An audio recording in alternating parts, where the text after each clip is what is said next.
Okay, we continue with management. We just finished management roles and we move on to another type. And here is manager's role. Okay, here's what we have.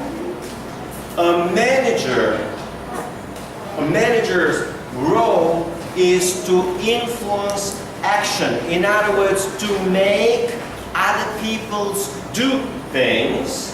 Okay, and sometimes they manage actions directly. They manage actions directly means the manager comes in class and tells me what to do, what not to do, and they can do this very, very directly, okay? They can also manage people who take action, okay? So, you manage your own actions, you manage other people's actions, okay? All right. Hello. All right, we're trying to get started. And also, they manage information. So, they manage the action directly.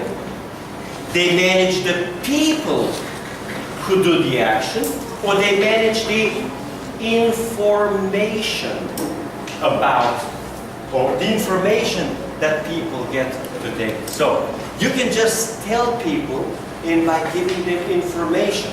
Or, okay, you can just manage the people, or you can go and actually do the job yourself, or be sure. So, if or when something is important, the manager usually comes and makes sure it gets done right. For example, for a university, opening of academic year is very important. And if it's very important, the president will usually come and open the academic year because it's very important. Okay? All right. So that's one way. All right. Manager's dual role. That's a little bit tricky. Manager has a lot of many different roles. Sometimes they have 2 roles, 3 roles, 10 different roles. You just saw on the previous example, they have 10 different roles, okay? They also have 4 different functions. And one of them is framing. The other one is scheduling. Framing is to frame a problem.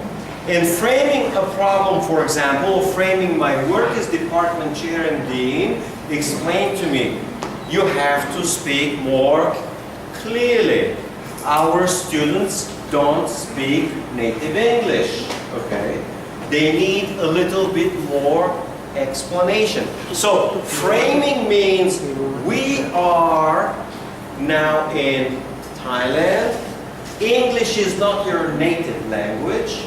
And language is relatively important here, okay? In the United States, not a problem. But here, it's different. Teaching before in Macau, language is not native. Teaching in Taiwan before, language is not. So, you need to understand where the problem is, or English in America is not a problem. English in Saudi Arabia is a problem, okay? English here is a difficulty, okay? So, it is the same thing, but for me, framing means I'm having hard times in Thai language. I don't know any, okay? So, I need to operate only in English language, okay? And the other one, of course, for a manager is scheduling. And scheduling simply means the way I explained. You teach this course, Monday and Tuesday. I teach management on a Tuesday afternoon and Wednesday morning. So they schedule whether it's the 7-Eleven work hours or whether it's the course hours. Okay? So a manager's got a lot of different functions, a lot of different roles. And sometimes, like the department chair, they also have their own classes. They also have their own lectures, okay? Besides managing us. All right, let's see what else. So, what does it take to be a big boss, all right? What does it take to be a manager? You can't be done, right, and be a manager. Well, you could, but the business is going to go bankrupt, okay? So, you need certain skills. And number one is conceptual skills, okay? You need to be able to analyze and diagnose complex situations. For example, you're running and managing a big hotel in Phuket Town, okay, or in Patong, right? You need to understand the big picture. Europe now is in recession. Europe is in big trouble. So you get less European customers, okay? Tourists. Britain is in a major recession. Oh, you will not get as many British tourists, okay? America is now in a recession. You're not going to be getting so many American tourists. Well, now Japan is also getting in a little bit of trouble. You're not going to be getting as many Japanese tourists, okay? And here's now the worst news. The worst news that the Chinese economy is decelerating, meaning the Chinese economy is growing slower. And when Chinese economy grows slower, means you're going to get less or a lower number of Chinese tourists, okay? So, for a manager, he needs to be able to analyze the complex situation. Here, the complex situation is the global economy that affects tourism in Phuket Town, okay? That's a very complex. And they'll need to understand, oh, maybe this year not as good as last year. Meaning, we will hire less employees, okay? So we will not expand our business. So you need to be able to conceptually understand your business, and I was explaining to conceptually understand your environment. The next important skill is interpersonal skill. A manager works with people. It works with other employees. So it's important to be able to communicate with them. It's important to be able to explain with them. It's important to be not to get in an argument with them, okay? Interpersonal skill also means when two other employees have problem or argument, you try to solve it, okay? So most of the time, a manager will be working on people problem. People. Somebody, for example, cut his hand or fell on the bike, cannot come to work, okay? They need to find a replacement for 2 weeks, okay? Or there may be all sorts of different problems. Somebody gets sick, okay? Or somebody not using textbook, or whatever the problem might be. Usually, if you have people, you have problems, okay? And big part of a manager's job is to manage the problems of different people. For example, when I was in a university teaching before, a big problem with one of our professors was he was drinking too much alcohol. He's party all night. And in the morning, he's still drunk. Okay? Well, that's a problem in a university. Okay?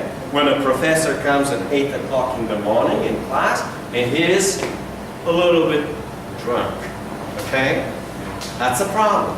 Well, it's the manager's job to solve these little problems, to talk to him, to communicate to him, to tell him, look, you come one more time drunk and you're out, okay? Somehow they have to tell him what to do. Okay. A manager will have to have technical skills. And technical skills simply means manager knows the subject. Manager understands the subject. For example, the manager understands the difference between my course management and accounting, okay? A simple example will be for accounting course. My exam is only open book, open note, open laptop, open iPad, open everything in accounting. Because you need to do problems. You don't need to memorize. In management, everything closed. The exam is only pen and paper, okay? So it is important to understand that management is very different from accounting. That the one type of exam does not work for another type of exam, okay? Another example is to understand that it's difficult to get multiple choice questions for accounting. Well, how does it work? Well, I don't know, all right? The only way it works is in accounting we give you a problem and you solve the problem. There is no multiple choice, okay? So, a manager needs to have the technical skills. The manager needs to understand the different subject. And oh yes, accounting very different from management. Very different from finance. We cannot have the same type of exam for these two courses. They're very different courses, okay? Because it's very easy for manager to say, oh, all exams the same for all courses. Well, but the courses are different, okay? So they need to know. If you're managing a hotel, you need to know and understand the hotel business, okay? If you're managing a restaurant, you need to know and understand customers, cooking, and whatever else is in the restaurant business, okay? So now, the one business I can manage is school, university. Okay? Because that's the business I'm in. That's the business I manage. And finally, it's actually in big business. Hello? We got about 15 more minutes. Who else is talking here? Yeah, we still got people talking. Alright. Everybody, please. We got 15 more minutes. Let's finish for today. So we're done. Political skills. And in political skills, it is very important for a manager to be able to negotiate between people. Part of politics is to get allies. Oh, you're going to be helping me with this, I'm going to be helping you with that. Part of political skills is called the power base. Okay, I'll support you in this. I will support you in this. I will support you. You will support me back, okay? So, part of a political skill is being able to get supporters and to try to do what you want to do. For example, you want to introduce a brand new product. You say, hey, you want to participate on the new product? You want to participate on the new product? Or you want to participate on the new service? So, the idea is managers need skills. Conceptual, interpersonal, technical, and political. And these are very important. So, when you study hospitality and tourism, the major part of your education will be, you need to understand the hospitality business, the hotel business, the restaurant business. You need to be able to communicate to other people. That's why language skill is very important. Writing skill is very important, okay? You also need to know about Italian cooking and about Japanese cooking. I don't know, Chinese cooking, Mexican, whatever it is you do, okay? You need to know your job. That's what technical skill means. And it says job-specific knowledge, okay? Whatever it is. I mean, you can't open a Japanese restaurant and you don't know anything about Japanese food. It doesn't work, okay? Right? Like me, I cannot teach course in cooking, right? I teach finance, I teach accounting, I teach management, I teach business, okay? I can't teach music, can I? Well, maybe I can play, right? Great MP3 player. Okay, and you need skills in negotiation. All right, so who is doing what? Remember, the four major functions were organizing, planning, controlling, and leading. Let's see who's doing most planning. Most planning is, little planning, more planning, most planning. So, top managers do a lot of planning. So, if you're a big boss, you focus on planning. Okay. So, top managers focus on planning. And here's what else. Organizing. These do a little organizing at the low level. These do more. This is 24%. This is 33%. And you see, organization is a big part of top management. So, top management is focused on the big picture, it's focused on planning, and it's focused on organizing. For example, the president of university isn't going to care about management, isn't going to care about marketing, right? He's not going to care about specific parts, okay? He's going to care about, do we open a brand new campus? Do we open a brand new major? Okay? Are we going to have one more major in English language? Okay? So they are going to say, okay, well, how many rooms we need? How many buildings we need? How many professors we need to hire? A big part of the planning is, we will find out later, it's called the budget. Budget means how much money we need. We're going to say we need 10 professors, 50,000 each. We need $500,000 for professors and $500,000 for administrators. Okay? So part of the planning is also getting the budget, meaning getting the money that is needed to run the business. Okay? What else? You see, these guys do a lot of control, okay? So top managers actually do a lot of control. These do a little bit less, and these do less. And you see, top managers do more planning, they do more organizing, they do more control, but they do relatively little leading. So, who's doing the leading?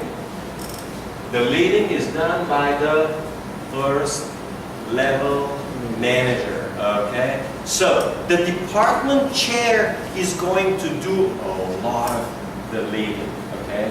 They will be working specifically with people, trying to get this course and this, that, and that, all of those things. So, top management focused on planning and organizing, and low management, or first level management, is focused mostly on leading. They still do some planning, but not as much. They still do some organizing, but not as much, okay? They still do some controlling, but not as much, okay? So, the higher up you are, the more planning, organizing, and controlling. Okay. These are some of the roles that we already spoke. And you see, if you are very high managers, okay, and here's the key. In small business and in large business. If you're in a small business, you have more of a role of spokesperson.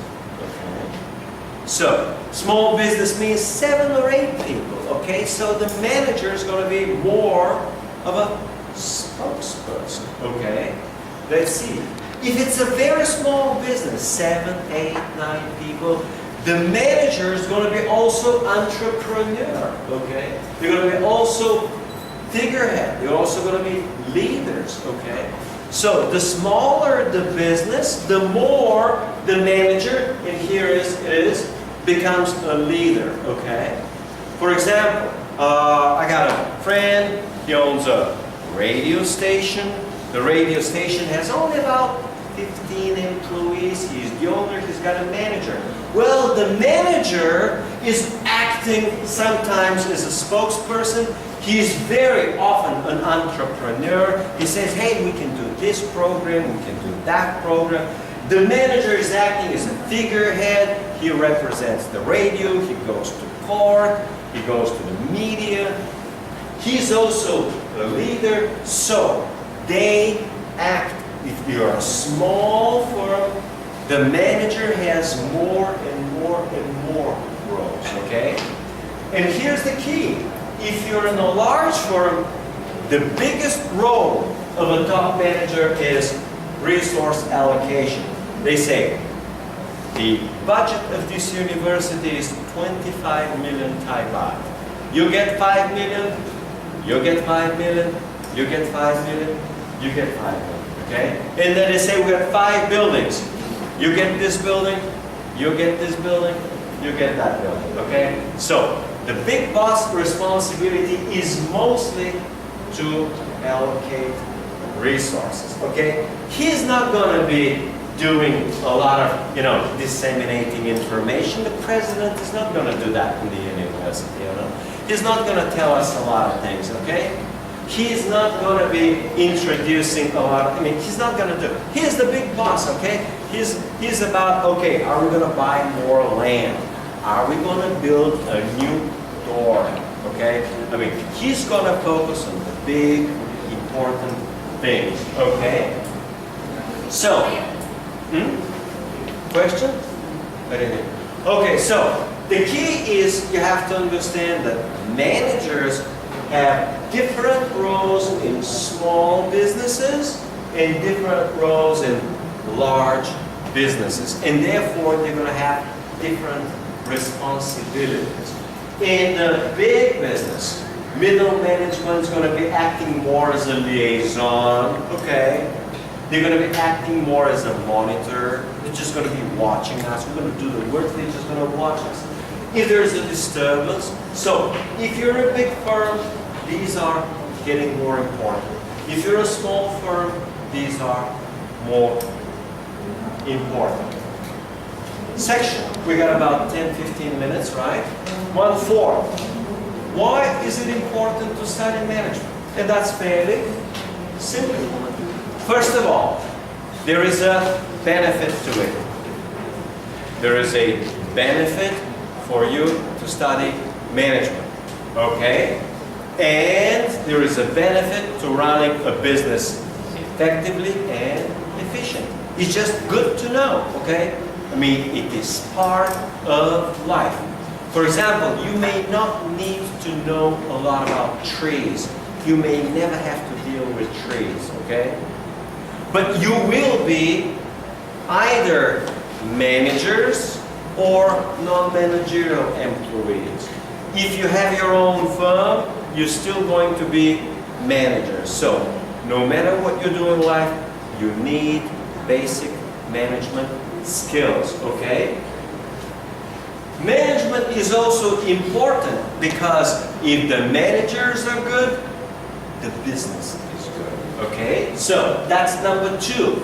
If it's a well-managed organization, so if organization has good management, business is good. To prosper means to do very well, to make good profits, to be a good business. So, good management means good business, especially in bad times, okay? So, everyone can be here a good manager in the high season where you got a lot of tourists, right? But the real hard job is when the season is low, when the tourists are few, then a manager is a good manager, and a business is a good business. Being able to attract the tourists when there are few of them, when the season is low, when business is hard, okay? And that's very important. And number 3, this is the simplest one. After you graduate from school, most of you, probably 95% of you, will be either managers or managed. Many of you will begin as non-managers, meaning they're going to just start as ordinary employees. Me, I've been teaching for 15 years and I'm still not a manager, okay? I'm still just an ordinary employee teaching, all right? Because I'm the guy who gets the job done, who works with customers, okay? Sometimes the customer job is more important, okay? So, you need to study management because you benefit from it, because it's going to be important for your business, and because you're going to be a manager or managed. And finally, I think this is the last section, which are the factors reshaping and redefining management. Now, how is management changing over the last 10, 15, 20 years?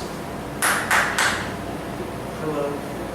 All right, we have 5, 10 more minutes to finish. So, I gave you one of the many examples. It's probably coming here.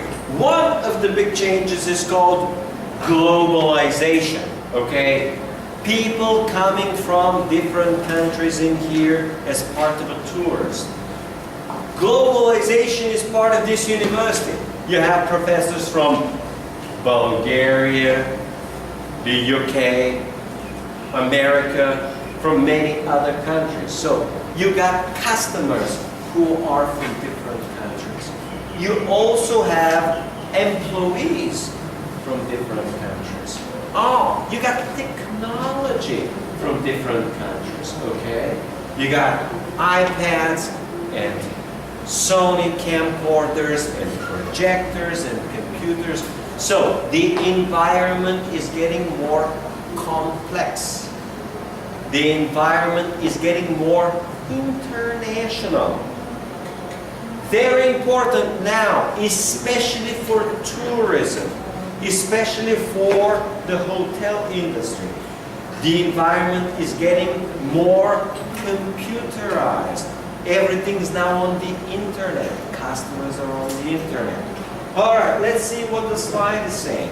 Okay, well, the workplace is changing.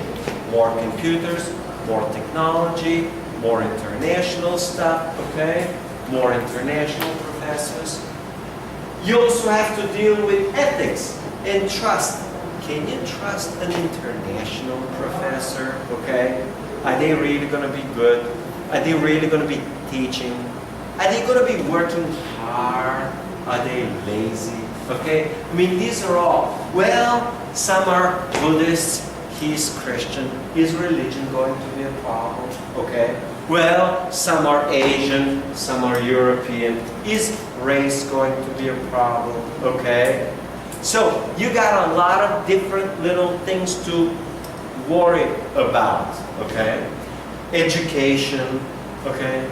So, you also have, and I already explained, global economic uncertainties. You don't know what's going to happen by the next season in Japan. You don't know what's going to happen with the Chinese economy, in Chinese tourists, okay? You don't know what's going to happen with the Indian economy. You get some Indian tourists here, right? You also have some Korean tourists here. Well, is Samsung going to be doing well, right? If you're buying more Samsung Galaxy, this means maybe the Korean economy is going to be doing well, okay? Well, but you're not buying iPhones, so maybe the American economy is not doing well. So you need to understand the global economic uncertainties. And I already gave you an example of changing technologies, okay? Technology is changing. all hotel, travel, airlines, everything's now on the internet. You need to know the internet. You need to understand. You need to be able to use it. Not only for Facebook, but for real work. Okay? And I think this is one of the very last ones. Customers. Customers are very important. Why? Because the customer brings in the revenue. The customer comes with the money. All right? And the money happens to be the most important thing in business. So, for business, the most important goal, objective is actually profit. And profit comes from revenue. And revenue is in the form of money and coming from the customers. So the only way to grow the business is to grow the customers, okay? So without customers, no business, no money, no profit, nothing. Customer is the most important in many, many ways. You here are the customers of this university. All right. It is very, very important employee attitude for customers. Meaning, for this university, you're the customer. What is my attitude? How I treat you? How I'm a nice guy or a bad guy, right? Depends on your customer satisfaction. Depends on you recommending to your friends, oh, he's a great professor, he's doing the camera thing, or he's a nice guy, oh, he doesn't give us assignments, right? Right? Whatever it is very important, those who work with the customer, to keep the customer happy, paying and coming back, okay? When the customer is coming back, we call it a repeat customer. Repeat customer is someone who comes back tomorrow again. In the hotel business, they come to the hotel, they stay 10 days. Next year, they come again for 10 days. And they also bring friends, okay? So that's customer satisfaction. And the first level of employees, those that work with the customers, is very, very important. Okay? And finally, managers must create a customer responsive environment. Customer responsive environment means if there is a problem, someone's got a problem, you can go to the manager, and manager immediately comes to me and says, you don't do this, you gotta do that, you gotta, for example, I keep you too late. He says, no, you cannot keep them after, 10:20, right? He said, no more, you finish, all right? So, it is very important that the manager keeps the employees responsive and responsible, meaning servicing the customer. I think we're pretty much done. Innovation. We skip innovation, okay? We're not going to worry about innovation. And we finish. We're not going to cover history, okay? So, everybody, you don't need to cover history of management, okay? So, with this, we are done for chapter 1. Now, next Tuesday, the Tuesday after that, we're going to have a quiz. And next week we continue with chapter 2. Okay? All right, we're done for today. Thank you.